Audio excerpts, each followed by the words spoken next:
start with a shakeup in U.S. surveillance operations. President Barack Obama has promised an overhaul of intelligence gathering. All of this in the wake of whistleblower Edward Snowden's revelations. Obama said he will work with Congress to regain the confidence of the American people. He'll also consult with outside experts on how the system can be improved. Nathan King was at the president's first press conference since January. He joins us live now from the White House. Yeah, you know, Mike, it's not often that a U.S. president makes policy announcements at a press conference, but given the growing leaks from Edward Snowden's escape and also growing worries from the American public about secrecy and surveillance, he obviously felt compelled to act. The U.S. president told his first press conference in over 6 months American intelligence gathering techniques do not pry into Americans' lives and are fully accountable, but understands the perception Americans feel following the Snowden revelations. Given the history of abuse by governments, it's right to ask questions about surveillance, particularly as technology is reshaping every aspect of our lives.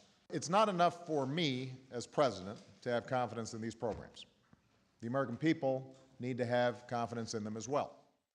He unveiled a 4-point plan that could see the first revisions to the post-9/11 security apparatus known as the Patriot Act.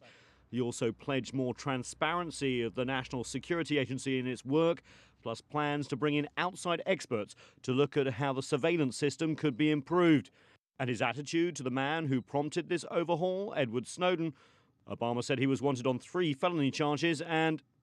No, I don't think Mr. Snowden was a patriot. Obama said Snowden could have been protected under whistleblower laws he set up as president, rather than flee the country. On the latest terror threats to the U.S., which prompted the closure of American embassies and consulates across the Islamic world and Africa, Obama said this was not a sign that al-Qaeda was gaining force.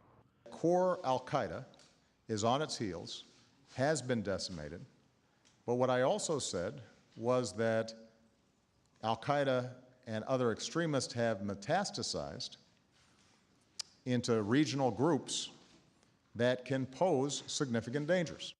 President Obama now has a week of vacation. He's going to need it.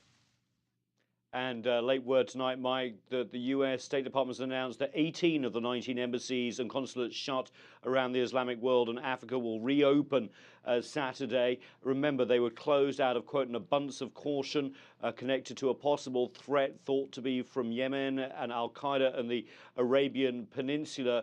The embassy in Sana'a, the capital of Yemen, will remain closed, however, as will the U.S. consulate in Lahore, which was closed Thursday due to threat of a separate attack.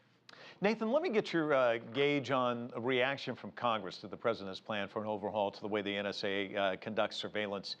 After all, he's going to have to work with them on this. What's your sense on how they're going to react to all of this? Yeah, Mike, and you know he's not working very well with them on every other subject, so the reaction has been quite predictable. The Republicans pounced all over this, accusing Obama of weakness, basically saying, look, you can try and make these programs more transparent, but what they're really about is fighting al-Qaeda, as we've seen this week, and also protecting American lives. So you can make them more transparent, but don't threaten American lives in the process. But I think behind the rhetoric, there is a realization, looking at the polls, that Americans are a little bit spooked about their privacy, as are U.S. allies, and so there needs to be some reassurance all round. The big question is, how far can they go in terms of transparency while protecting these programs and not spooking the public even more?